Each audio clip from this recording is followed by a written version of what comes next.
Well, there were rumors, and I just mentioned a moment ago, I can't deal in rumors.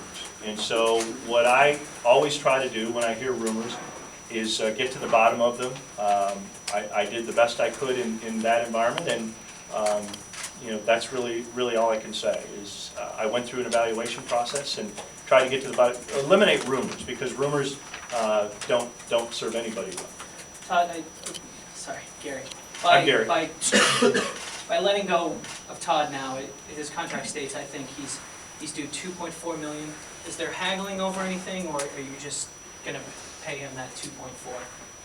I told Todd this morning that I'd made a decision to go another direction. There's a clause in his contract. I think I'll say this correctly. I'm not an attorney, nor do I care to be one. But I think it says something like termination without cause. And I told Todd that I was going to honor all pieces of the contract related to that clause. It calls for roughly $800,000 a year per year for the next 3 years. And excuse me, Scott, just a reminder, if the question comes up, or I'll head it off. 100% of those funds and the funds to hire the next coach are from athletic department funds. There are no university funds, no state tax dollars. So that'll all come out of university or athletic department funds. A month ago, you said you were unwavering in your support for Todd. Was there a certain incident or instances since then that made you change your mind on the direction of the program? I think, and I don't recall everything I said. I visited with a few of you, and you, in the middle of the season, asked me questions, toward the end of the Big Ten season, asked me questions about my support for Todd. And I think, unless you show me otherwise, that everything I said was accurate. I believe Todd is a terrific coach. I believe Todd stands for all the things that I stand for and Iowa stands for. I believe that those young people that we have on our team are making progress. Is there any one incident? I can't point to a specific incident, but again, when I sat down and I put all those pieces into the puzzle and I thought about what it's going to take to come back in year 4, come back next season and compete, I just felt like all the pieces weren't there and I needed to make a change. How did Coach react this morning when you spoke with him?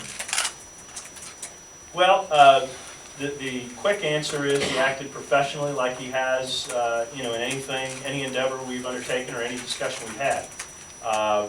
The reality is this has been hard on myself. It's been hard on him. It's been hard on his staff.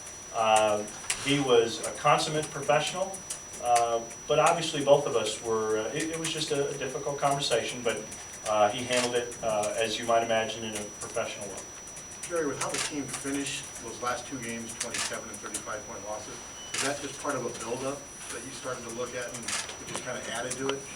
You know, I try very hard not to. I don't ever want to judge a program or a coach on 1 or 2 games. So I was at the Wisconsin game, and that was hard. I felt sorry for our student athletes, our coaches.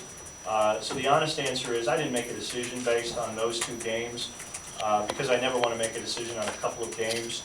But certainly, as a fan or as someone who loves the program, and when I follow the program, I have a fan side of me as well, and then I have to put back on my athletic director hat.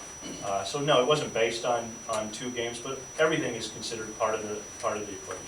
Barry, how easy or how hard a sale do you have to potential candidates? Well, I think there's going to be a strong candidate will want to know, why didn't this work? And I'm going to do the best I can to share with that candidate what I think. I don't want to bring anybody here under false pretenses. So I'm going to talk through what I think that is, a little bit of what I've just discussed with you, and then I'm going to reemphasize our history. I'm going to reemphasize the positives. I'm going to reemphasize that we invest and are committed to the sport of men's basketball, and we have a brand new practice facility and training facility that's up out of the ground, that we have a terrific group of young people that are currently in the lineup and committed to coming in the next group. So I'm going to have to be honest, but also I'm a positive person. My glass is always half full, and I believe, as I think many of you do, that this is a great opportunity for someone. And as I mentioned, our challenges are real, but they're short term. And I'm going to find somebody who's excited about taking that bigger picture and bringing Iowa basketball back to where we all know it can be and has been. Gary, By when you- that same token,